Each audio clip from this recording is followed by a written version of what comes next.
فجر کی نماز کے لیے اٹھنے کا آسان طریقہ جو میں آپ کو بتا رہا ہوں، سب سے پہلا کام جو ہم نے کرنا ہے، جلدی سونا ہے۔ جب ہم جلدی سوئیں گے تو صبح آٹومیٹکلی آنکھ جلدی کھل جائے گی۔ لیکن افسوس کی بات یہ ہے کہ ہم 12، 1، 2 بجے تک موبائل کو اپنے ہاتھوں میں لے کر بیٹھے رہتے ہیں، کبھی واٹس ایپ، کبھی فیس بک، کبھی ٹیلی گرام، کبھی کچھ گرام، کبھی کچھ گرام۔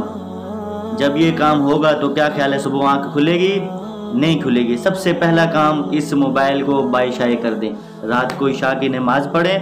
ضروری کاموں 5-10 منٹ سے زیادہ کا کام نہیں ہوتا۔ اس موبائل کو پہلے بائے کریں، پھر الارم لگائیں۔ الارم کم سے کم آپ جہاں پر سو رہے ہوں 10 قدم کے فاصلے پر پڑا ہو، اور زبردست قسم کا الارم لگا ہوا ہو۔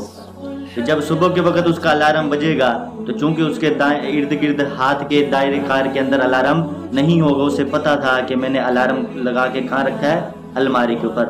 اب الارم زور سے بج رہا ہے۔ جب یہ چل کر جائے گا تو کچھ نہ کچھ نیند سے یہ باہر نکل آئے گا۔ آپ الارم کو بند کریں۔ بند کرنے کے بعد بستر پر آنے کی بجائے سیدھا واش روم میں چلے جائیں۔ اب واش روم میں جائیں، قضا حاجت پوری کریں، باہر نکلیں، پھر آپ وضو کریں۔ جب آپ وضو کریں گے تو 100% آپ نیند سے دور نکل جائیں گے۔ تو سب سے پہلا کام یہ کہ جلدی سونا، خود بخود بغیر الارم کے تمہاری آنکھ صبح جلدی کھل جائے گی۔ جیسے ہم لاہور جانے کے لیے یا فیصل آباد جانے کے لیے تیاری کرتے ہیں نا، تو میرا نہیں خیال کہ کسی الارم کی بھی ضرورت نہیں پڑتی۔ ایک ٹینشن ہوتی ہے کہ ہم نے سفر کے لیے نکلنا ہے، اگر گاڑی مس ہو گئی تو کتنا بڑا نقصان ہمارا ہونے والا ہے۔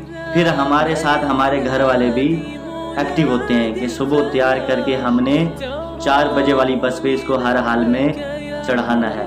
اب ہمیں پتہ ہے کہ صبح والی گاڑی جو لاہور ٹھیک صبح 9 بجے پہنچا دے گی، میلسی شہر کے اندر کتنے بجے آتی ہے؟ 4 بجے فلاں جگہ پر آ کر سٹاپ کرے گی۔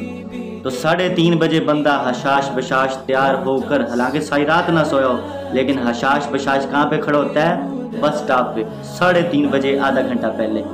لیکن افسوس کی بات یہ کہ ہمیں پتہ ہی نہیں ہماری مسیح اقصیٰ میں فجر کی نماز کتنے بجے ہوتی ہے، پتہ ہی نہیں ہمیں۔